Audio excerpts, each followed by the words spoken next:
Ih, saya muda banget. Dulu gue pemuja bapaknya. Jadi gue begitu ngangkat Aruna Mikola, ada. Kalau kemarin kan bagian racing, kalau ini rally. Rifat Sungkar ada di tengah. Halo, selamat pagi. Thank you, Rifat. Iya. Ini profesi lu apa sih? Sebenarnya main film juga. Gitu. Semuanya ada, jadi satu. Semuanya ada. Apa pengaruh bini selebriti? Kayaknya ketularan dikit lah, ketularan. Saya memang main core-nya tetap balapan, main core-nya. Tapi tau lah, balapan kan ibaratnya kalau orang bilang mau mati suruh bayar sendiri. Ya. Mungkin ini udah harus ada waktu yang terisi dengan sesuatu yang lain lah. Bikin reality show juga ya? Bikin reality show. Apa bukan juga. Keluarga Biasa? Bukan Keluarga Biasa. Siapa aja? Ada Sisi pasti? Saya, Sisi, Sasa, Jevin, Rini, sama anak-anak. Anak-anak? Maika Makairo. Sama Kairo. Maika, Kairo, sama Nord, anaknya Jevin. Oh, Rijal main nggak? Rijal enggak. Nggak jadi? Nggak main. Siapa di Clue Cewek? Nggak juga? Vira, enggak. Itu ya, tapi ada lah. Oh. Cameo ada. Aliran lain itu ya? Aliran beda kalau gitu. Si Oma masih main? Masih Mama. Sehat ya? Sehat, Mama mah hobinya keliling dansa, main sepeda, terus keliling-keliling tour kemana-mana. Ini keluarga pembalap tau nggak? Gila, tidurnya di garasi kali ya. Bapaknya pembalap, Helmi Sungkar. Sama namanya sama gue. Ibunya Ria Sungkar. Ria Sungkar itu keturunan Inremco. Betul, sangat betul. Inremco itu Indonesian Republic Motor Company kalau nggak salah ya. Jadi ada Indonesian Republic Motor Company, ada Inremco. Ada dua hal yang terpisah tuh. Oh, IRMC betul ya? Iya, somehow kenapa itu berdua itu jadi misteri sangat besar sampai hari ini. Saya juga nggak tahu. Satu IRMC, satu Inremco. Oke. Kalau yang punya apa yang mana? Inremco. Suherman Gonokusumo. Kalau si IRMC ini taking care Ford aja dulu. Ford aja. Inremco tuh Chevrolet. Mungkin mereka sebetulnya temenan tapi dua Amerika nggak bisa bersatu. Ya? Di sananya mah sama. Iya, cuman somehow ya begitulah keadaannya. Jadi I never know what's going on yang di sana. Rifat Sungkar tuh kalau gue lihat, gue baca datanya. Dia ngebalap apa? Rally iya, off-road iya, drifting iya. Sekarang main sepeda gitu. Coba maksudnya apa? Loh, di dalam hidup saya, dalam fase kehidupan, nggak pernah sesehat sekarang harusnya. Karena ya lumayan lah. Karena ya kayak kemarin Nanda, kita sepedaan bareng. Nanda itu dedikasinya sangat tinggi sama sepeda. Tadinya saya bilang ya saya mau main dikit aja. Nanda duluan. Terus? Tapi dia memang ininya tinggi lah, karena dia memang manusia olahraga dari dulu. Kalau saya ya olahraga aja. Kalau dia levelnya lebih tinggi, dan dia memang memotivasi banget sampai akhirnya kita selalu sepedaan bareng. Gitu. Kemana aja? Road bike atau sailing? Road bike. Tadinya saya nggak mau road bike. Karena saya problem di back pain belakang karena pernah very big accident. Jadi nomor 56-nya agak kejepit. Pertama sepeda lipat dikit-dikit. Cuman pas dilewatin anak, Mas Rifat, pembalap pelan banget ya sepeda, lewat 1, lewat 2, udah 3 minggu, enak juga nih tiap hari dibilang kayak begitu. Gak pantas gitu, Rifat Sungkar jalan santai gitu. Terus gitu, kalau rombongan di Bintaro, di Bintaro Loop gitu, ada temennya adik-adik gitu segala macam, Mas saya duluan ya, selalu duluan, gak pernah saya yang duluan. Itu gak bisa nih. Kalau balap pantang loh. Pantang gitu, gak bisa, gue biasa juara 1, kenapa gue yang disusul sama anak kecil. Terus? Akhirnya udah lihat ritmenya, emang nggak gampang untuk merubah dari kebiasaan duduk biasa jadi nunduk, karena buat saya itu is a big challenge. Gitu, kan? Iya, nunduk sekali, terus pakai sepatu plate juga, terus pakai baju yang super ketat yang saya nggak ngerti. Ini gimana nih bentukannya kan? Kayak harus pakai bobot dulu sebelumnya. Akhirnya mereka ternyata kasih tahu harus pakai bib yang segini, sepatu yang kayak gini, harus setup sepeda. Akhirnya ya nemu nyamannya. Dan akhirnya speednya mulai lah. Akhirnya sekarang kalau pagi saya suka yang saya duluan ya. Pembalap dilewatin. Aib tau gak? Rifat luar biasa. Dulu menang juara nasional rally berapa? 6 kali, 8 kali? Mungkin totalnya 12 kalau 12 kali ya? Iya. Dapat penghargaan dari Pak SBY? Iya, dulu dapat penghargaan dari SBY ya. Bintang Krida. Kalau se-Asia, kan ada Asia Pasifik? Iya, saya ada. Sampai juara berapa dulu, Rifat? Saya pernah Asia Pasifik itu. Kalau di event saya pernah juara eventnya saya pernah 2 kali. Yang paling tinggi saya 1 tahun overall ketiga. Ketiga? Iya. Ketiga ya? Ketiga. Itu untuk orang Indonesia nggak ada yang lebih tinggi dari Nggak itu? nggak ada. Kalau WRC-nya pernah sampai WRC ke saya level? pernah, jadi saya tahu, I'm just being realistic gitu ya, antara demand Indonesia punya punya target, sama Indonesia punya kemampuan dalam hal financial. Ketika kita harus ada di kelas yang paling tinggi, akhirnya we are talking about $1 million cost kan, $1 million. Stop. Saya pengen ngecek aja. Katanya mobil yang dipakai oleh dalam World Rally Championship itu sampai 1,2 juta Euro. Betul. Kalau dirupiahin hampir 20 miliar. Betul. Satu mobil. Iya, padahal itu kelihatannya hanya sedan 1500 cc kan. Dan kelihatannya banyak juga yang ngerem di pohon kan. Banyak pohonnya nyebrang soal rata-rata. Terus. Iya, jadi kalau kita ngomongin investasi sama achievement, menurut saya, buat saya di kelas WRC, buat saya nggak realistis karena di sana kan industri, merek-merek mobilnya yang ikut pun juga nggak ada di Indonesia. Karena yang harus didukung sama merek mobilnya, didukung sama pemerintahnya. Mitsubishi ya dong. Tapi jenisnya ya beda. Iya, dulu kan Mitsubishi, Subaru, Citroen ya. Abis itu ada VW. Tapi sekarang kan berubah jadi mobil-mobil kecil kan. Yaris, kemudian juga Hyundai, terus ada Citroen juga sama Ford. Itu kompetisi promosi mobil loh sebenarnya. Kompetisi promosi mobil. Dan menurut saya tadi itu, kalau mereka ikut di kelas yang WRC, itu bisa cost-nya $1 juta setiap event. Setiap event? Iya, sementara siapa tuh? Iya, sponsor. Tapi gini loh, di sana tuh udah kayak bola. Jadi drivernya sangat banyak. Jadi mereka punya headhunters untuk nyari the best driver amongst the driver. Di bawahnya itu mereka punya program, drivers program dari mulai junior, dari mulai kadet, malah kalau go-kart, kadet, junior, senior sampai yang profesional. Mereka punya program gitu ya. Mulai selalu dari go-kart. Selalu. Itu ngapa? Ngejas. Karena go-kart tidak ada suspensinya. Jadi apa yang kita kerjain, apa yang kita dapetin real. Jadi pinter-pinter setup gitu. Mesin semua sama. Sasis ya, timbangannya semua sama. Jadi it's all about the driver. Karena ini nggak ada bantuan suspensi. Salah dikit ya salah. Rifan dulu juga dari go-kart juga? Dari go-kart. Dulu ada Zizan Ali dulu. Iya, Zahir Ali, Firhan Ali. Ali itu Firhan udah punya anak namanya Karar. Sekarang dia lagi one of the best-nya. Zahir masih ikutan. Masih ikutan karena dia udah di kelas master. Kalau angkatan saya dulu, kalau Rio Haryanto di bawah saya, tapi dia udah sempat ke F1. Sean Gelael juga go-kart. Nanda, Mikola, Reno. Go-kart semua? Semua go-kart. Jadi mungkin ada generasi yang nggak tahu kalau kita tiba-tiba kan pembalap mobil gede nih. Enggak, kita semua mulai dari go-kart. Memang harus dari situ? Pasti harus dari situ. Mau jadi pembalap, nggak jadi pembalap nggak masalah. Tapi go-kart tuh melatih banyak refleks, melatih reaksi, melatih juga kita harus membuat keputusan yang cepat, setup mobil. Kemudian yang terakhir kita memahami betul sedikit perubahan banyak arti. Karena tadi tidak ada suspensi sama sekali. 1 derajat di go-kart, 1 kilogram di go-kart, it means something. Di kejuaraan dunia, juara 1 sampai 80, nggak sampai sedetik bedanya. Masya Allah. 1 sampai 80. Iya. Jadi sedikit beda ya, 0,0,0,0, nolnya 0 per 1000 lagi, bukan 0 per. Jadi betul-betul di sini sangat kompetitif sekali.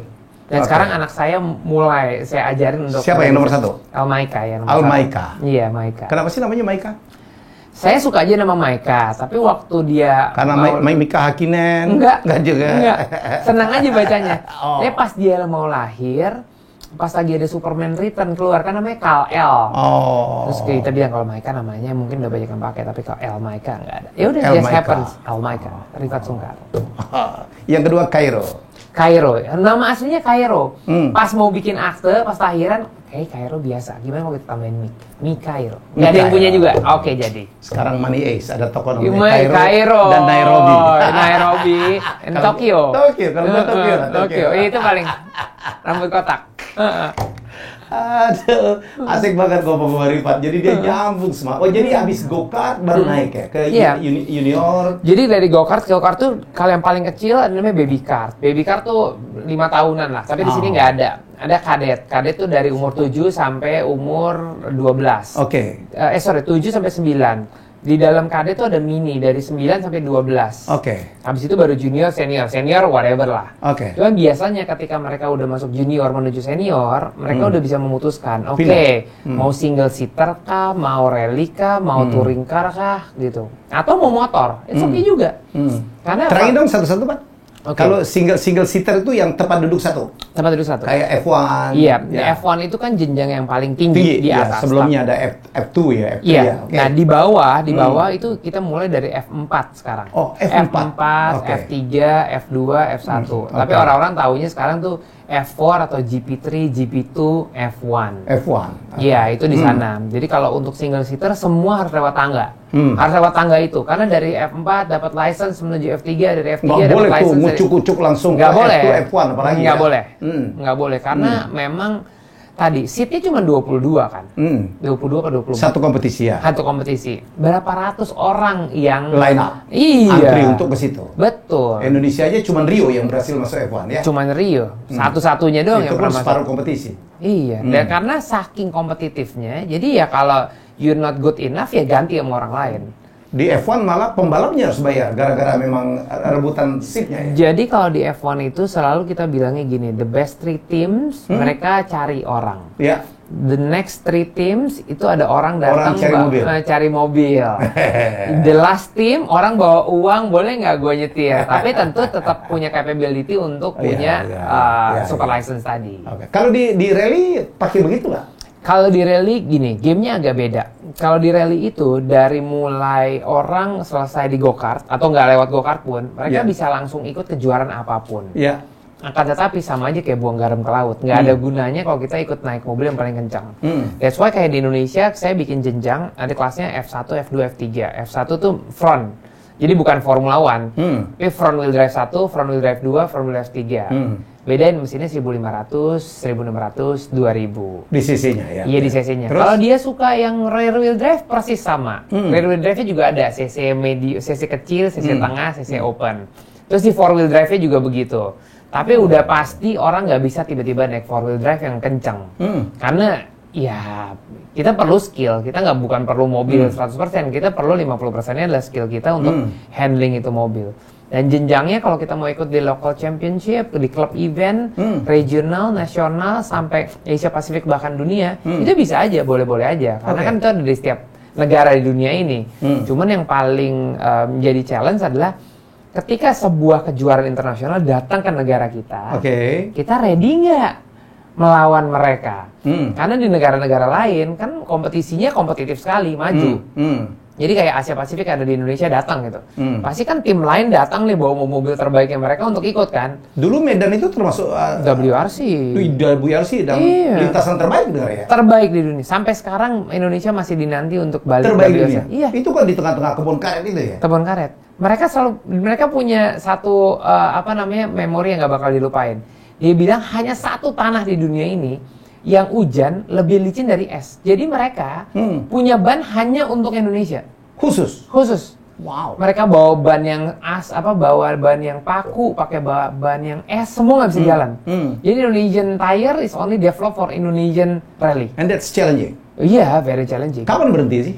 96, 97 ya. Sayang banget. It's been a long time ago. Iya, tapi dari Pemda Sumut, the last 2 tahun ini kita sedang membicarakan untuk itu. Iya, karena kan pariwisata, dengan Pak Wagubnya, kan Bang Ije kebetulan rally.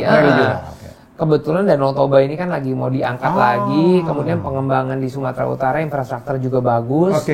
Dan mereka punya histori. Sudah ada bandara internasional. Sudah ada Silangit juga di sana dan Kuala Namu 2. Jadi mereka emang udah ready. Dan lokasi masih ada seperti dulu, bahkan lebih bagus. Wow. Rifat nggak masuk generasi itu ya, yang rally? Iya. Pernah nyobain? Saya pernah, kayak kebetulan tahun pertama saya ikut rally pas lagi ada WRC di Medan. Di Medan? Iya, kebetulan tadi pohonnya nyebrang. Berhenti di pohon mobil saya. Oh, dulu legenda jadi stiker. Jadi legenda aja nih. Iya. Tommy Suwarto. Iya, Tony Hardianto. Tony Hardianto. Iya, Arif Indiarto, Surip. Wow. Oki Arwanto. Iya, semuanya ya itu selalu menjadi motivasi hidup saya supaya saya bisa kayak mereka. Iya dong. WRC. Iya dong. WRC. Rapid question pertama, Sebastian Loeb atau Peter Solberg? Sebastian Loeb. Wih. Iya. Kenapa? Achievement wise, he's the best. Tapi personality wise, Peter Solberg is very entertaining. Dia Iya. eksentrik. Eksentrik. Anaknya jago banget sekarang. Oh. 18 tahun umurnya. Siapa namanya? Oliver Solberg. Oliver Solberg. Dan dia pakai cara project of the millennials, mereka baru aja bikin Kenapa sih banyak sekali pembalap rally dari Skandinavia ya? Swedia, karena Finland. lokasinya banyak, manusianya sedikit, sehingga untuk bikin Bebas, rally gitu. nutup jalan gampang. Termasuk Gitu, masuk hutan bebas termasuk, dan itu adalah budaya dia. Kayak tadi saya bilang, Oliver Solberg, anak kecil ini, umur 18 tahun. Dia mendekati the millennials dengan cara bikin online gaming, dengan nama Peter Solberg sama Oliver Solberg. Tracknya Scandinavian juga. Tetap Banyak yang sekali diangkat. ya, apa racer-racer dengan Mika Hakkinen ya. Iya, betul. Tommy Tommy McKinnon. Hakkinen. Iya, itu Finland juga. Finland juga. Yes, so many good Finnish drivers. Tommy McKinnon nggak suka? Kimi Räikkönen. Kimi Räikkönen. Iya. Wih, Kimi Räikkönen. Tommy McKinnon suka juga. Konsisten soalnya dia. Konsisten. Wah, gila ya. Jadi terus cerita lagi dong, Peter Solberg ini siapa sih? Peter Solberg adalah juara dunia rally di tahun 2000 awal lah. Enggak, 2000 awal. Peter Solberg ya, bapaknya ya. Bapaknya ya. Terus dia itu sangat terkenal, ya karena dia pernah jadi juara dunia satu kali. Kalau nggak salah 2005 ya, kalau salah. Dia sangat terkenal karena personalitinya. Dia selalu yang cheer up, celebration lah gitu, berbagi. Mobilnya kalau menang dia keluar dari mobil, dia lari samping mobil, jadi dia ikonik gitu. Dan dia perlu jadi orang yang beda untuk dapetin attention ini. Kemudian dia setelah berhenti rally, dia masuk ke rally cross. Kita nggak punya rally cross. Nggak punya. Rally cross tuh gamenya. Kayak apa sih? Startnya rame-rame. Start bareng gitu? Start bareng, rame-rame. Lintasan lebar dong? Jadi lintasan lebar tapi lap, kayak mobil balap. Muter? Lintasannya cuma 1,2 kilo. Oh, muter. Iya, gitu. muter. Dan rally cross ini agak super. Karena mobil Tapi di WRC tanah kan ya? kencang sekali kan. Di tanah? Di tanah dan di aspal. Oh, di aspal juga? Bannya ban aspal. Tapi bukan special circuit? Special circuit. Oh, oke. Kayak sirkuit go-kart. Oke, terus? Jadi mobil WRC itu kan horsepower-nya 380-400. Rally cross ini horsepower-nya 650. Masya Allah. Oh, Masya Allah. 0 to 100, 0 ke 100 tuh 2 detik. 2 detik? 2 detik. 100 km per Iya, jam? iya. Puts, Iya, terbang sekencang gitu. itu mobilnya. Jadi dia start rame-rame, dari start rame-rame dia bikin berapa lap lah gitu, 10. Nggak ada pole 10 lap. positionnya gitu? Ada, pole position ini menentukan titik startnya, tapi titik startnya rame-rame ke samping. Iya, ke samping kan? tetap ada QTT-nya dulu. Kayak motocross kan? Persis motocross. Tapi ini mobil? Tapi mobil. Lebar banget dong Iya. ya? Kebayang. Iya. Nah di situ Peter Solberg sempat juara dunia juga. Nah setelah Peter Solberg juara dunia, ternyata dia ngajarin anaknya untuk ikut rally. Dan sekarang anaknya one of the best racing star. 18 tahun? 18 tahun, Oliver Solberg. Gitu. Mereka juga kan begitu? Oh insya Allah ya. Insya Allah yes. Ibunya dukung ya Bang? Ibunya dukung, tapi saya juga alhamdulillah anak saya satu suka balapan, yang satu lagi belum kelihatan. Kairu Tapi belum kelihatan. Tapi saya bilang gini, semoga balance. Satu suka ibunya, satu suka bapaknya. Karena dua-duanya suka hobi bapaknya, boncos bapaknya. Boncos. Boncos. Mahal banget. Oh iya. Cukup mahal. Sekarang gini, semua game balap itu realistis. Penyelenggaranya realistis. Jadi kalau dulu Indonesia itu mesti yang all the best of the best, semua yang punya uang pasti di depan. Kalau sekarang kita bikin restriction, hanya boleh pakai ban berapa kali, mesinnya kita kunci, sasisnya kita batasin. Oh, jadi nggak jadi tergantung kepada banyak bajakan duit ya? Enggak gitu. Karena kita tahu lah, itu dua yang dilema. Orang yang punya fasilitas luar biasa memang bisa membuat keluarga ini cepat naik. Tapi kalau tiba-tiba dia suka mancing, bukan suka balap, kan kayak nggak ada yang kasih support ke sini kan. Jadi makanya ada atau nggak ada, kita treatmentnya equal. Nah, equal. Ini udah dunia begini? Indonesia. Di dunia begitu. Tapi di Indonesia kita naikkan karena kita juga peduli dengan produk-produk lokal yang coba mulai dipakai. Kayak let's say ban luar negeri, go-kart ya. Go-kart ya. Harganya 3,5 juta. Satu Satu set. Satu set. ban lokal harganya 1 juta. Udah ada. Udah ada. Oke. Saya juga ban rally. Ya. Ban rally itu misalnya Pirelli. Satu ban tuh harganya 6,5 juta. Satu ban. Satu ban. Masya Allah. Satu balap bisa 30 ban. Bayangin 180 juta hanya untuk ban. Satu balap tuh, satu series itu 30 ban bawa. Iya kalau rally. Kali 6 juta ada 180 juta sendiri. Iya. Mobilnya udah 1 juta, 1,2 Iya, euro. 1,2 juta euro. Makanya itu 20 kan miliar. buat Indonesia nggak masuk akal kan. Dan kalau mau juara satu juga nggak mungkin karena the top driver semuanya di sana. Apalagi bring the team ya. Dulu kayak satu pembalap itu bawa tim berapa ya? Mekaniknya apanya rata-rata anggota tim itu 12. Rata-rata. Minimal. Iya, kira-kira gitu. Sekarang udah dikunci juga. Jadi nggak boleh kebablasan. Gampangnya gini.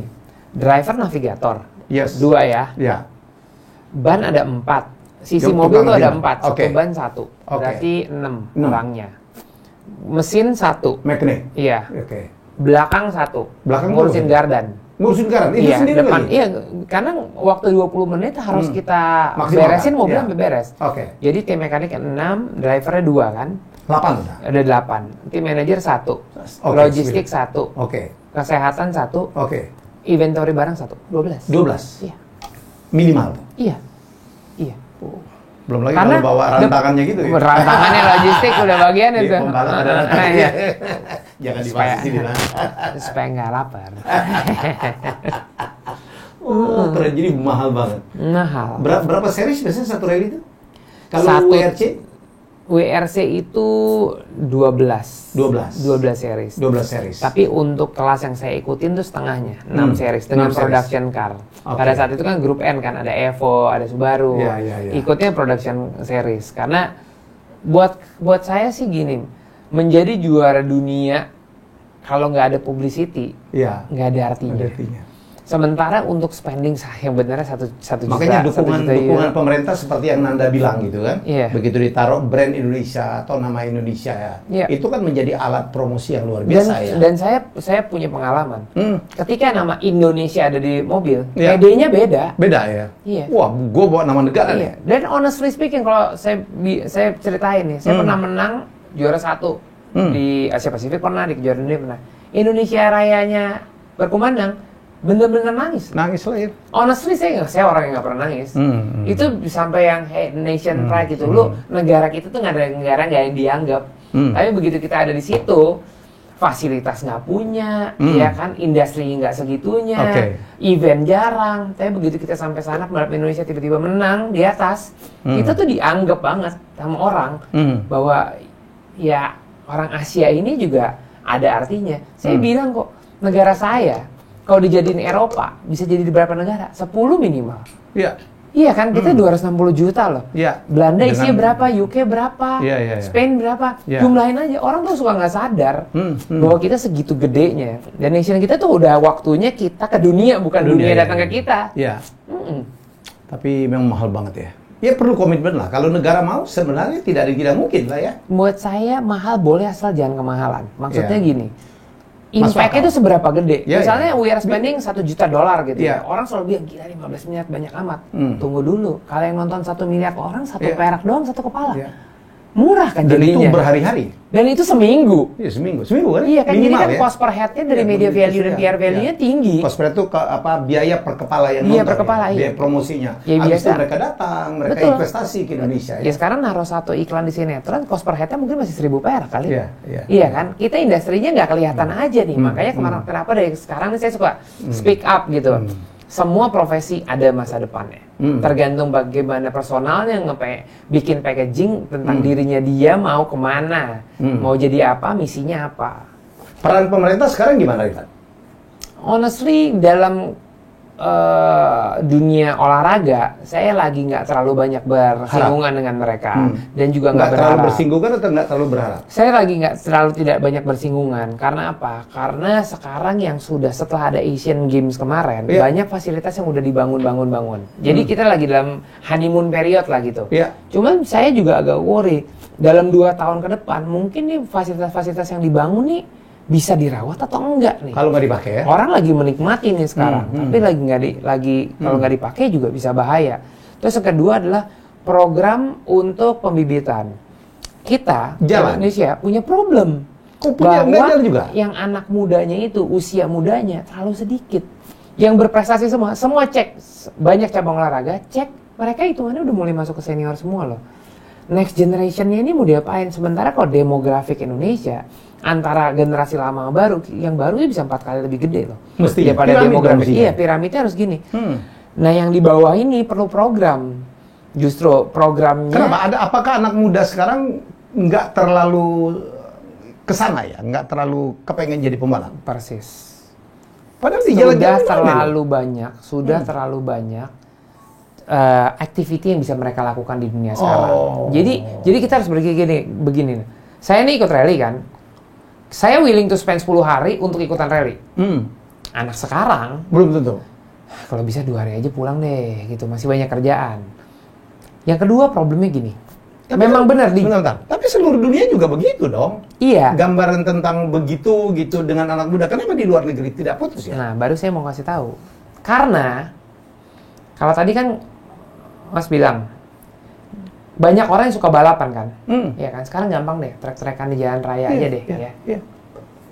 Jepang segitu kecil negara punya sirkuit 15 kalau nggak salah. Inggris segitu kecil punya sirkuit juga hampir 20. Kita berapa? 1. Oke. Sentul doang? Iya, sentul aja. Mandalika belum kelar? Yang di Jakabaring nggak jadi dibikin? Itu baru sirkuit. Yang tarik-tarikan di jalan, genrenya bukan balapan kan, bukan belok terus gitu, bukan kan, lurus kan, drag race. Drag race? Iya. Ngadu kenceng-kencengan? Iya, nggak ada satupun di Indonesia drag race. Kalau nggak jalan panjang, Asia Afrika, depan TVRI. TVRI, Mbak, maaf Pak, saya lewatin depannya, gitu kan. Itu ripat tuh. Nggak mungkin. Itu nggak ada. Jadi sebenarnya pemerintah tuh harus punya pikiran gini, ya saya mau kasih masukan. Setelah, sekarang gini, perumahan di dunia, dulu kalau bikin perumahan, harus ada lapangan golf. Betul.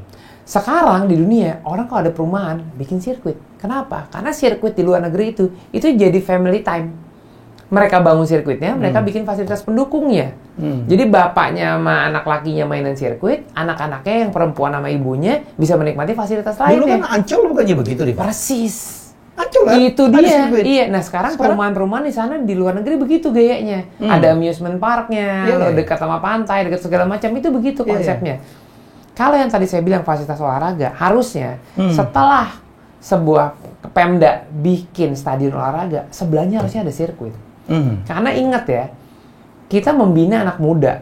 Anak muda itu punya adrenalin yang tinggi, tapi mereka nggak tahu. Mereka cuma bisa ditangkap, tapi nggak dikasih solusi. Persis nggak? Betul. Iya kan? Tarik-tarikan di jalan segala macam. Iya. Jadi mendingan gitu. Udah janganlah. Tapi motocross di kampung-kampung jalan loh. Iya, karena motocross tanah. Gampang, murah bangunnya. Iya. Kalau tanahnya digeser, digusur, masih ada sebelahnya. Sebelahnya digusur, masih ada sebelahnya. Tapi hujan, seneng datang belepotan, nggak apa-apa. Itu pun prestasi motocrosser Indonesia juga belum terlalu diperhitungkan juga ya. Karena untuk sirkuit permanen tidak ada. Sirkuit sebentar ada gusur. Nah kayak tadi yang saya bilang, kalau ada sebuah perumahan berpikir untuk bikin sirkuit nggak bisa. Ya udah jalan straight panjangnya aja di jalan utamanya mungkin tutup hari Anda dia main properti itu. Iya. At least 11 stadion kan? Iya. Yang gampang nih Om, yang paling gampang nih. 11 stadion bikin jalanan lurus, 400 meter lah, 500 meter. Untuk drag. Sebelahnya lagi lapangan parkir kan? Saya nggak ngerti kenapa Indonesia ini hobi banget parkir pakai trotoar, bukan lapangan blong gede. Padahal kalau lapangan blong gede kan bisa multifungsi. Bisa slalom, bisa drifting, bisa road race, bisa konser, bisa whatever lah gitu.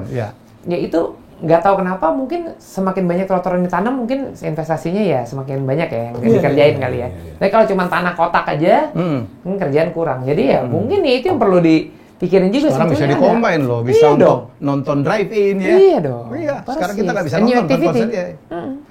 Oke, rapid kedua. Ya.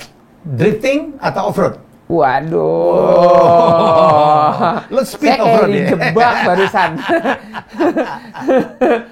Gini, drifting itu asalnya dulu dari rally. Iya. Ngepot ya? Yes, sliding. Karena itu teori rally. Tapi kalau suruh pilih drifting sama off-road, kalau drifting itu saya di mobil 30 detik. Kalau di off-road saya berjam-jam. Jadi saya harus pilih speed off-road. Speed off-road ya, bukan off-road yang masuk hutan, tarik sana gitu, nggak. Speed off-road yang kencang. Yang kencang. Itu fun. Mobilnya kan beda dong ya? Beda. 700 horsepower-nya. Yang mana? Yang drifting? Yang off-road. Yang drifting juga sih. Iya. Tapi penggunaan 700 horsepower-nya beda. Itu drifting ngabisin ban ya, Reva? Iya. Itu tekniknya gimana sih? Out of control but in control. Jadi mesti out of control terus tapi kontrol. Jadi bannya emang harus spin terus. Karena orang pikir gini, kalau horsepower-nya gede, itu antara gas sama ban gas sama kopling. Gas sama kopling? Iya, emang harus sadis kalau drifting. Harus sadis. Karena semakin tinggi horsepower-nya, asapnya semakin banyak. Pas semakin banyak, tepuk tangannya semakin tinggi. Pas berhenti, ganti lagi dong bannya habis. Itu pabrikan ban jalan di drifting. Dan serunya drifting Indonesia, pabrikan bannya merek Indonesia. Jadi udah banyak ya? Bagus tuh untuk industrinya. Jadi antar dua merek Indonesia itu inilah bersaing untuk membuat ban yang terbaik. Rifat Sungkar, King of Drifting. Iya, sempat. Mungkin banyak yang nggak tahu juga karena saya udah tahun berapa itu. Saya bawa drifting pertama kali ke Indonesia. Pertama kali? Ya. Pernah jadi pengurus juga ya? Pernah saya yang bikin buku drifting Indonesia. Juaranya siapa sih? Sekarang tahun lalu itu kita tuh lagi pasif selama 2 tahun terakhir ini. Hampir nggak ada kegiatan ya? Amandio, nggak ada karena kita nggak punya tempat. Kita nggak punya tempat. Ini kepepet banget di Sentul bikin drifting di lapangan parkir konblok. Kepepet saking nggak punya tempat. Berharap Mandalika cepat kelar. Berharap Mandalika cepat kelar, berharap yang tadi saya bilang stadion-stadion di setiap daerah yang kalau lagi dibangun kasih fasilitas jalan lurus sama kota. Ya kotaknya nggak terlalu gede, cuma paling 100 kali 100. Dulu kan parkir timur enak banget zamannya. Sekarang bayangin nggak ada parkir timur kayak zaman jadi dulu. tempat parkir. Iya. Mestinya parkir aja ya. Bablas. Model garis. Iya, model garis nggak perlu harus di makanya proyeknya kurang banyak. Gue nggak ikut-ikutan. Ya ini untuk kebaikan kita juga loh, untuk kebaikan karena itu tadi saya bilang problemnya adalah semua yang balapan di jalan raya artinya mereka punya desire. Desire-nya benar atau nggak benar tergantung arahannya. Oke. Seorang pembalap memang motor atau mobilnya lebih kencang 2 kali lebih kencang, tapi kita 3 kali lebih safety dengan harus pakai helm, pakai ini segala macam. Oke. Orang balapan di jalan karena apa? Karena mereka nggak tahu harus kemana. Mereka ditangkap, habis itu dibilang tidak boleh. Sekarang gini aja. Mati lagi ya. Sama aja kayak anak kecil yang disuruh jadi dokter, tapi anak maunya jadi yang lain gitu. Kan berarti sebetulnya kita harus tampung desire-nya itu kan ya. Padahal fasilitas itu bisa dibangun, sudah dibangun, tapi mungkin dengan sedikit desain yang berbeda aja. Sudah ngomong dengan Menpora? Menpora terakhir cukup terbuka tuh orang. Belum sempat bicara. You have to talk. Yeah, I think so. It's a good solution for the millennials. Kemarin juga not for me. Ya, no.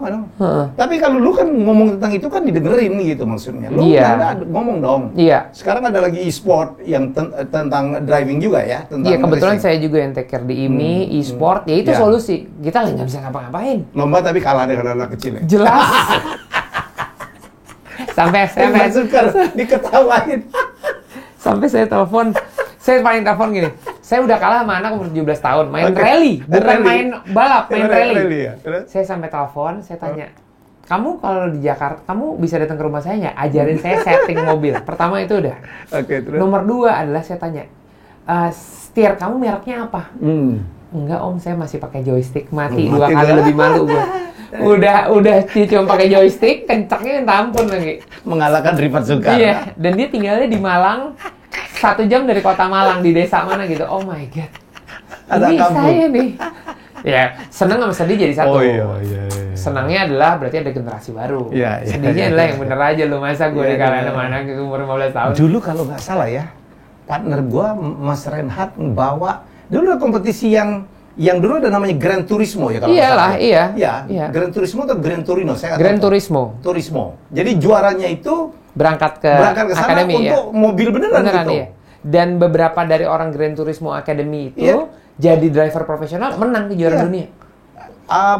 Pembalap Indonesia itu sebenarnya menang, tapi dijahilin itu kata Pak Renat. Iya, Rama sama Catra berdua namanya. Saya tahu. Gue tahu juga loh Gran Turismo. Hebat, anak muda ya. Muda lumayan iya. lah. Milenial sekali 2. Sekali 2 ya. 2 kali ya. Iya, oke. Dibanding Helmi Sungkar gue lebih muda dikit. Jadi papa apa kabar sekarang? Oh baik. Ininya apa? Semangat Jiwanya motivasi tuh, jiwanya masih balap banget. Bapaknya ini dulu ya. Jadi dia promotor apa nama perusahaan itu? Tren di promo mandiri. Tren di promo mereka. Anaknya aja kalau balap bayar. Iya, bayar, nggak ada cerita. Dia kalau udah pegang mikrofon, wah udah kayak yang punya aja. Dia marahin orang, minggir, Iya. tau nggak? Dia teriak, tau nggak? MC tuh menggabut kalau ada dia. Menggabut gaji banget. buta aja, cuman opening doang. Cuma Gitu dia duduk pakai kursi dan kecil aja. topi koboynya. Topi koboi itu udah deh. Gendut gitu, dia mau ngomong ngatur, start ya aja. Tapi bener tadi, papa itu saya ikut balap suruh bayar. Suruh bayar kan? Kalau orang-orang selalu bilang itu enak bapak lo Helmi Sungkar, mau tukar Enak aja. bapaknya, mau Iya. tukeran, gue bilang tetap bayar gue. Kayak papa bilang boleh gratis, tapi kalau kamu menang ya nggak dapat hadiah uang gimana? Ke papa dah. Kayaknya kesempatan gue menang gede deh, ya udah deh bayar aja deh. Dulu Rifat juga nggak gampang ya, ngebalap harus modal sendiri juga ya? Semuanya sendiri. Papa nggak bantu? Nggak. Papa ibaratnya dia kasih paculnya lah gitu, suruh macul sendiri. Ya dengan koneksi dia, saya dulu nggak punya apa-apa, saya suka datengin om siapa, dia bilang boleh nggak om bagi bannya yang bekas-bekas. Oh iya nggak apa-apa boleh, gitu. Karena dia tahu saya siapa kan. Baru mulai itu saya punya mobilnya pun juga pinjaman dari om siapa, saya bayar sewa mobilnya, iya. Katanya ada jual-jual juga ya, dagang juga supaya ada Banyak. Saya dulu pedagang kaos sama pelak. pelak. Iya, supaya bisa ikut balap. Kaos pelak kalau di sekolah jualan roti. Tetap sedikit. Ada artinya loh itu. Tapi itu ilmu yang diajarkan sama papa lah. Ya, I think Coba so. lu kalau semuanya tinggal nyetir, Iya. tinggal jetir. Dulu mungkin- saya pikir itu hal yang paling menyebalkan. Karena Menyebalkan, teman ya. saya dengan gampangnya dapat mobil yang paling bagus dan paling kencang. Sementara saya pakai mobil bekas. Tapi temen lu bukan juara nggak? bekas. Jauh. Jauh ya. Jauh. Karena dia juga gini loh. Orang yang punya banyak fasilitas Iya. dengan kemudahan, Semangat fighting spiritnya. pialanya gampang. Iya.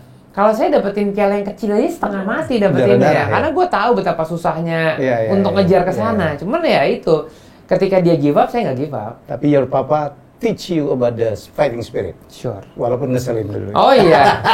Intinya Apa? intinya adalah if you wanna be a champion, you have to act like a champion. Betul aja. Oh, if you be a champion, you have to act like a champion. Iya. Itu kan mentality kan. Mentality. Menjadi pembalap hebat itu kan mentality. It's not only skill, ya betul Rifat? Sure. Karena ya Ya, dengan mengajarkan anak saya sekarang, ya, saya juga tahu banyak orang tuh kalah bukan sama skillnya, tapi Ya. sama mental. mentalnya. Ketika mereka mau start, mereka udah kalah duluan karena ngeliat yang, wah itu warnanya lebih bagus ya, itu mesinnya lebih Dan kenceng itu lah. ini teror apa." mentalnya gila ya, sesama pembalap ya. Iya. Saya ajarin sama anak saya satu. Kalau emang mobil kencang itu menang, beli aja pialanya, nggak usah balap. Iya kan? Karena itu mesin yang lebih kencang. Sama seperti Star Wars lah. When you get a great power, you have a great responsibility juga Oke. kan. Ya, Jadi ya, itu ya, mesin ya. misalnya Ya. 100 HP, si yang bawa bisa keluarin 100 apa cuma bisa 50.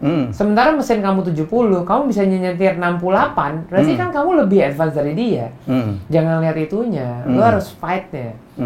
Dan ketika kompetisi itu terjadi, akhirnya at the end of the day, orang yang nilai bukan diri sendiri kan. Oke.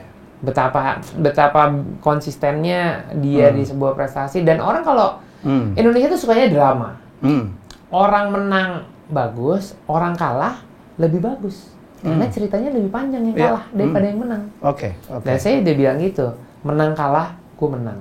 Nikmat. Ya? Karena gue udah jadi public domain nih sekarang. Ya. Gue menang, ya gue memotivasi yang muda supaya lebih kencang dari gue. Tapi kalau gue kalah, gue angkat yang menang. Iya. Lo hebat, lo bisa ngalahin gue. Menang kalah kita harus menang dong. Oke. Rapid ketiga. Ya, Custom car atau original car? that's a good industry. Ya. Kalau saya alirannya purist. Saya alirannya original. Original. Iya, Nggak perlu dioprek-oprek. enggak. Beli mobil apa adanya. Iya, tetapi kalau untuk mobil klasik, that's a big problem. In Indonesia Karena, now. iya, big problem. Hmm. Karena segala-galanya susah.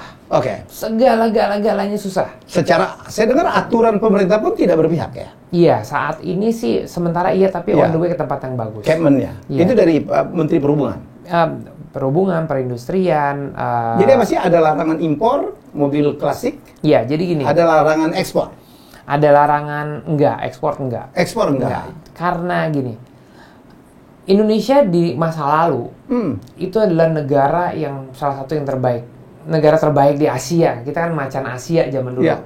Artinya dari zaman dulu mobil-mobil atau motor-motor terbaik pun ada di Indonesia. Oh iya. Oke. Dulu Mercedes pertama itu apa? Ada ya, betul. Ada di Indonesia, iya itu. Iya, termasuk Ford pertama ya. Persis. Timo, iya, Model T. Mobil T. Iya, ada di Indonesia. Iya. Problemnya adalah setelah mobil itu ada di sini, Iya.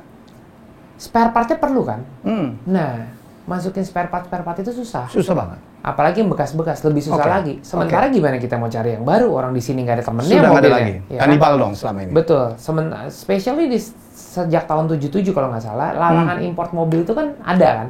Karena Indonesia mau gedein industri Oh, mobilnya. larangan impor mobil tua ya kan? Iya, Kan ada di mobil situ ya? second. Iya. Iya. Jadi kan Indonesia harus membesarkan industri otomotif dan itu nggak salah buat saya, nggak salah. Akan tetapi yang lama mau diapain, Oke. yang baru mau diapain. Hmm. Setelah mobil ini lama-lama mulai rusak. Mobil-mobil bintang 5-nya Indonesia dibelanjain sama orang-orang dari luar negeri. Ambil, sampai hampir habis. Kenapa dibelanjain? Di sini jadi sampah. Di sana bilang, lu lihat tuh Indonesia mobilnya gila, bagus-bagus banget. Iya. Di sini sampahnya dijual. Bahannya bagus ya? Nih saya mau jual mobil gitu ya, kayak V-Kodok lah gitu. Apa sih artinya V-Kodok? Nggak ada lah, banyak lah gitu. Sama Vespa lah, nggak ada artinya sih. Begitu dibawa balik ke Italia, dibawa balik ke Eropa, harganya mahal banget. Karena di sana mobil yang sebagus itu jarang. Habis nih ceritanya. Karena udah habis, jadilah mobil custom itu dan motor custom mulai naik. Karena barang asli udah hampir nggak ada lagi. Jadi yuk kita modifikasi, yuk kita bikin, yuk kita ini, kita itu, gitu. Udah kan? Jadilah mobil dan motor custom. Problem keduanya, mobil dan motor custom ini nggak bisa jalan di Indonesia. Karena regulasinya adalah misalnya gini lah, mobil Porsche Speedster gitu, basicnya V-Kodok, rubah bentuk kan. Masalah registrasi, Iya. masalah surat. Iya. Sekarang jujur aja kan punya V-Kodok kan. Iya. Tahun 72. 72. Berapa kali ganti mesin udah? Mungkin udah beberapa kali kan. Beberapa kali, iya. Sementara peraturan Indonesia mewajibkan mesin pertamanya harus ada. Ya tolong aja. Udah kemana tuh? Terus kita bilang ganti mesin yang ini. Ya udah, esek-eseknya mana? Mesin lamanya mana? Iya. Nggak cocok. Nggak. Terus kadang-kadang sasisnya ini sasisnya karatan segala macam nggak ada. Ya udah, ya. karena aturan itu mereka give up. Mobil gue sasisnya karatan. Pas mau diregistrasi, ini nggak bener nih. Ya. Nggak bisa turun dong? Ya nggak bisa. Nggak bisa turun ke jalan? Iya. Padahal semua yang tidur ini nih, semua sampah, yang kita anggap menjadi sampah. Junk gitu ya? Iya, junk. Iya. Ini adalah potensi pendapatan pajak negara loh. Daripada diam, mobilnya jalan, motornya jalan, mereka berkontribusi jalan pajak STNK kan? Betul. Kalau mereka bisa kan? Problemnya Belum. mereka give up. Ya mendingan mobil gue jual. Sementara seniman-seniman Indonesia yang membangun mobil itu gila, keren, dasar-dasar. Mas, lu nggak bakal percaya. Mobil yang buatan Yumos di Semarang itu udah ekspor 200 VW Kombi Dakota. Yang aslinya VW Kombi Brazil, yang di sini harganya cuman berapa? Ada nothing lah, 10-20 juta kali. 30 juta ada mahal. Iya, mereka bisa jual 500 jutaan gitu. 400 juta, 500 juta ke luar negeri. Di sini dipakai jalan. Nggak bisa jalan. Karena lu rubah bentuknya. Jadi itu semua laku, motor custom di Italia menang, di Amerika menang, di Jerman menang. Bahkan saya pernah bantuin orang ngirim motor nih, dia bilang, "Pat, saya minta tolong banget deh," dia bilang gitu. Motor temen gue tuh menang, kepilih 10 motor terbaik di dunia di Amerika Patterson Museum. Motornya nggak bisa berangkat, Pat. Kenapa? Karena ditanya surat-suratnya mana. Craftsmanship coba. Sasisnya bikin, mesinnya dari itu ada mesin nih, kita pakai aja, taruh sini. Pas mau berangkat ya. Kreativitas di situ kan? Kreativitas sini. Surat-suratnya mana? Kayak mobil gue ya, Rifat, gue potong ya. Saya kan punya VW Kodok, kombi limo. Limosin. Hampir 6 meter gitu. Iya. Menang 2 kali Jambore, 3 penghargaan. The Best Design, The Most Creative. Iya.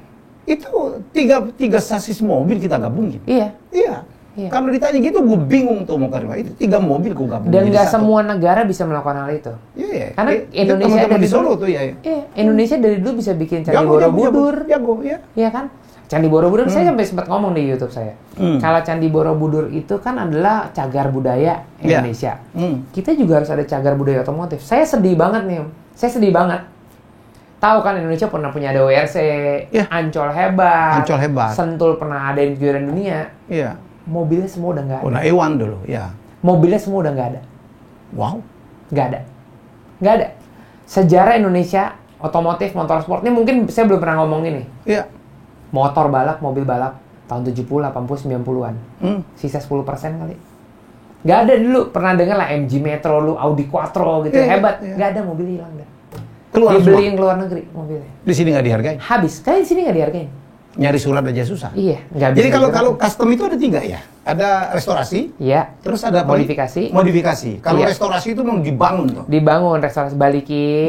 Jadi original. Dicari tuh yang ori-ori yang lainnya. Yes, itu Kalau restorasi. Betul. Sulit dong itu. Setengah mati. Kanibal dong. Iya. Oke. Kanibal, comot sana, comot sini. Nomor 2. Dan jatuhnya sama kayak mobil tadi, limousine tadi. Iya. Jadi bisa 3 mobil, sisa satu. Iya. Gitu Kalau gua karena gua panjangin. Iya.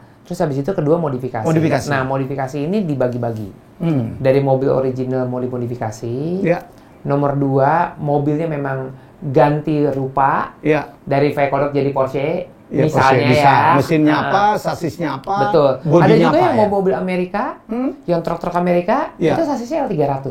Iya, yang Dodge. Iya, itu sasisnya lucu-lucu L300. tuh Iya, yang tapi Ford. look-nya kan. Mm. Terus nomor 3, mobil yang bikin total. Custom.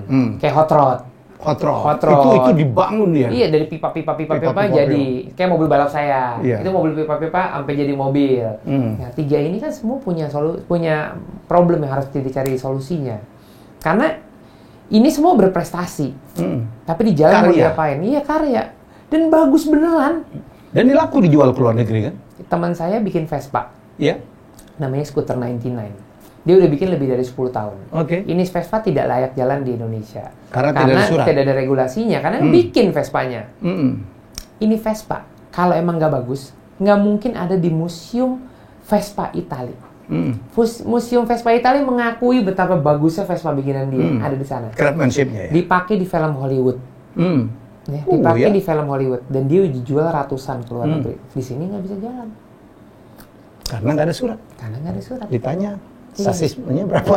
Sasisnya bikin mana? Kasih foto, teng. Nah, ini kan industri sebetulnya mikro ya, belum skala industri. Dan saya juga udah bicara, dan saya senang banget sama pemerintahan sekarang yang super korporatif. Departemen Perhubungannya korporatif, Departemen Perindustriannya juga korporatif. Nah, saya dari IMI juga ingin merangkul semuanya. Ujungnya nanti Kakor Lantas juga pasti akan kita Kemarin kan udah dapat dukungan dari Ketua MPR juga ya? Iya, Pak Bamsud juga suka gila mobil juga itu. Iya, karena saya ngeliatnya gini loh, kita nggak ganggu siapa-siapa selama kita juga batasin. Mobil-mobil atau motor-motor yang modifikasi begini, usianya juga mesti di atas 25 tahun. Kenapa? ATPM itu harus kita lindungin. Iya. Karena ini penyerapan tenaga kerja dan industri pajak segala macam ada di sini. Mereka bikin mobil tuh 20 tahun biasanya lifetime-nya. Dari mulai keluarin produk sampai spare part. 5 tahun berikutnya itu secondary market, jualan spare part mobil ya biar bisa hidup. Dan di 25 tahun biasanya copyright sebuah produk itu berakhir. Setelah itu baru boleh bikin. Jadi janganlah bikin mobil sport zaman sekarang tiba-tiba dibikin palsunya, jangan. Nggak kelas juga jadinya. Karena kita kan mau majuin industri kreatifnya yang memang genrenya itu adalah jadi kayak cagar budaya otomotif.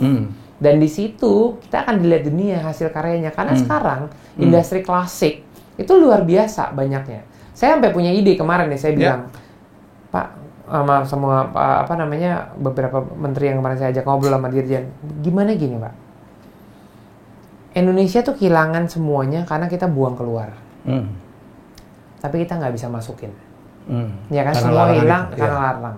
Gimana kalau yang usianya udah 25 atau 30 tahun tetap boleh masuk, tapi ada syaratnya, nggak boleh keluar lagi, karena kita nggak lagi ngebalikin sejarah yang lama untuk balik lagi ke sini. Kalau sekarang nih problemnya, mobil orang segala macam cara lah masukin mobil. Misalnya selundupan ditangkap. Ditangkap nih. Setelah ditangkap, 3-5 tahun ada di dalam gudang. Setelah itu dilelang. Harganya murah, terus keluar surat. Lihat nggak game ini? Ini masukin, tangkap, masuk gudang 3-5 tahun, lelang masuk surat 5 ya. Kalau misalnya dia masuk tuh langsung surat, artinya 3-5 tahun di gudang, siapa yang pelihara, lelang harganya murah juga di ujung, dan ujung-ujungnya juga dipakai di jalan, cuma nunggu waktu doang. Dan semuanya aturannya, bayar pajaknya berapa, harga PNBN-nya juga berapa, semua itu ada tabelnya. Kalau ini sistemnya dihilangkan, dari masukin mobil langsung bayar pajak, yang untung siapa? Negaranya kan? Terus ACPM-nya yang bikin industri mobil baru nggak keganggu kan? Karena mereka minimal 25 tahun atau 30 tahun. Dan nggak banyak juga. Dan sebanyak-banyaknya juga bakal banyak. Yang sedih adalah di beberapa kota di Jawa, itu ada orang yang nerima mobil luar negeri, masuk ke Indonesia sementara, direstorasi sempurna, dijual lagi sama yang punya, ke Amerika, ke auction segala macam. Indonesia dapat apa? Nggak dapat apa-apa. Akreditasi aja nggak. Mereka cuma pura-pura bahwa telah direstorasi otentik dengan badan restorasinya mereka lah gitu. Di Indonesia dipakai karena kerjaannya bagus, lebarnya murah, jadi profit ini bisa lebih gede kan? Ya jadi cuma numpang mampir, ketokin, segala macam bagus, cet-cet jual. Sedih dong. Dikit banget kita dapatnya. Kita hampir nggak dapat apa-apa. Ya bayar tenaga kerja doang. Iya. Dengan adanya misalnya peraturan ini diatur, bayangin 34 provinsi, 34 itu punya etnik yang berbeda-beda. Tenaga kerja barunya ada, future-nya ada. Dan saya tanya sama semua orang yang punya mobil motor klasik, kalau lu mau bayar pajak, lu mau bayar apa nggak? Gua bayar, pokoknya asal motor gua, mobil gua jalan di jalan raya. Terus saya bilang juga, kemarin kan baru ada tax amnesty. Tax amnestinya uang kan, uang ilegal jadi legal, bayar pajak. Sekarang nih kita balik ke titik nol deh. Kenapa nggak motor, mobil ilegal atau yang kehilangan identitasnya atau modifikasi atau apapun, kita nolin dulu aja, ngaku aja semua, bayar pajak, jadi sumber pendapatan pajak baru negara kan. Dari titik ini ke depan, pajaknya dibayar terus, dapat terus. Dan yang ini kan juga tiba-tiba kayak ada amnesti kendaraan, ya udah dinolin. Saya nggak ngelihat sebelah mana ruginya. Nggak tahu saya ruginya sebelah mana. Karena keuntungan untuk semua pihak. Semoga didengar ini oleh para stakeholder ya. Iya. Oke, repeat question terakhir. Frank Sinatra atau Michael Bublé? Kayaknya saya Michael Bublé. Nggak takut dibarin yang di rumah tuh. Gue tahu dia penggemar Frank Mirip Sinatra. kan? Iya emang. Tahu aja loh. Tahu aja. Nggak, karena kalau saya kan umurnya bukan 40, tapi 20 kali 2. Jadi saya harus generasi yang sekarang. Kenapa sih sedang Frank Sinatra? I don't know. Tapi Michael Bublé kan nggak kalah set lah. Ayo, makanya gue tanya sama lu, antara suami sama istri. Itu dia. Nggak apa-apa. Suami sama istri itu nggak apa-apa beda. Asal kayak rel kereta, jalurnya tujuannya sama. Jangan dijadiin satu, tetap balik keretanya. Aduh. Boleh ya? Oh boleh dong. Filosofi pokoknya banyak aja. Lagunya kan mirip-mirip, malah Michael Bublé kan menyanyikan beberapa penyanyi-penyanyi legend. Iya. Kalau gue tanya Sisi, kenapa dia suka Frank Sinatra gitu? Dia kalau dengar si Frank Sinatra gemeter sampai yang sedih-sedih gitu. Sementara suaminya Michael Bublé. Iya kan Frank Sinatra 2.0. Wah. Iya kan genre mirip-mirip. Oke, apa Rifat? Iya. Senang banget bisa menjadi tamu saya. Semoga perbincangan ini menginspirasi banyak orang. Semoga. Para pengambil keputusan, para pelaku industri. Ya, dan juga kepada anak-anak muda. Sebenarnya balap itu luar biasa ya. Nggak kalah gitu. Kedua, setelah bola itu balap. 1.800 event setahun Indonesia. Wow. Segitu gedenya. Tapi nggak berani nongol aja. Ya. Karena kalau muncul dikit kan ada aturan-aturan yang mesti disesuaikan. Ya kenapa nggak aturannya diperbaikin aja gitu ya, diakomodir ya. Setelah kemarin kita berani speak up dari IMI, saya tuh pengen gini loh. Semua dirangkul dulu di bawah IMI. Betul, karena kan nggak mungkin personal sama pemerintah. Jadi biar nggak ada balap-balap liar. Iya, nggak ada. Dari tampung aja udah. Tapi setelah kemarin kita minggu ini ngobrol dengan Menteri Perhubungan, dengan Perindustrian, itu ternyata super positif. Emang nggak pernah ada yang ke situ aja. Mencoba bicara juga ya. Dan saya bilang jujur ya, ini bukan buat saya loh. Daripada polisi jaga-jagain, capek, ditampung aja, dilegalin aja, diajarin safety ya kan? Diajarin safety. Mesti. Iya, drag itu ya harus pakai apa safety, kan ini juga toko safety school ya, safety driver school. Iya. Dan itu semua bisa. Jujur ya, semua pembalap itu takut nyetir jalan raya loh. Saya kalau jalan raya, tanya aja ada orang saya nih. Saya kalau jalan raya pelan banget. Ya kalau misalnya mau menang ya silakan aja, nggak ada pialanya kok. saya yang pasti-pasti aja yang menang dapet piala aja lah. Lokasinya yang benar, fasilitasnya kita benerin, pasti Indonesia lebih baik. Dan ketika sebuah negara punya manusia yang sportif, dalam hal apapun mereka akan berkompetisi dengan biasanya orang itu, anak-anak muda itu kan kepengen jadi seseorang itu kalau dia ngelihat prestasinya, popularitinya, dan income-nya. Kan kita udah tahu, Lewis Hamilton, Bottas itu Valentino Rossi, Marc Marquez itu gila endorse-nya ya. Penghasilan juga bukan gila. dari hadiah balap loh. Bukan, hadiah balap means nothing. Iya, iklan deh kan. Dan banyak orang salah persepsi ya. Iya. Mereka selalu bilang, ya pembalap nggak ada masa depannya. Nanti Siapa mungkin bilang? di Indonesia bukan waktunya sekarang. Saya bilang, Siapa bilang? gue udah nggak setuju sama itu. Mau jadi apapun, itu tergantung bukan garis tangannya, Jack.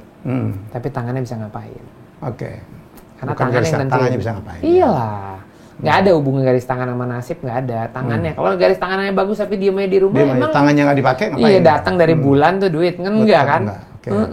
Jadi ya kita mesti percaya. Ini pelajaran dari bapaknya nih. Kayaknya. Bapaknya dagang. Iya. Oh iya dong. Jadi bapak itu bukan ngajarin ngebalap aja. Jangan dong. Tapi dia dulu promotor nomor 1 Indonesia. Iya. Dulu berapa event bro si bokapnya? Tiap minggu kali ya? Papa setahun. Setahun? Pernah ya 47 kalau nggak salah. 47? Ada satu minggu yang 2 gitu. Iya. Mungkin karena Idul Papa Fitri Papa saya tuh bukan promotor, dia tuh Iya. pilot. Saking nggak pernah ada di rumah, tuh kerjanya pilot. keliling gitu. Iya. Kita bilang papa tuh kerjanya apa sih? Pilot kayaknya. Traveling terus. Untung mamanya di dunia itu juga ya. Oh iya, aman. Jadi aman. Aman. Kakek, semua adiknya, omnya. Om valid dulu ya? Iya, om. Mama saya punya adik 3.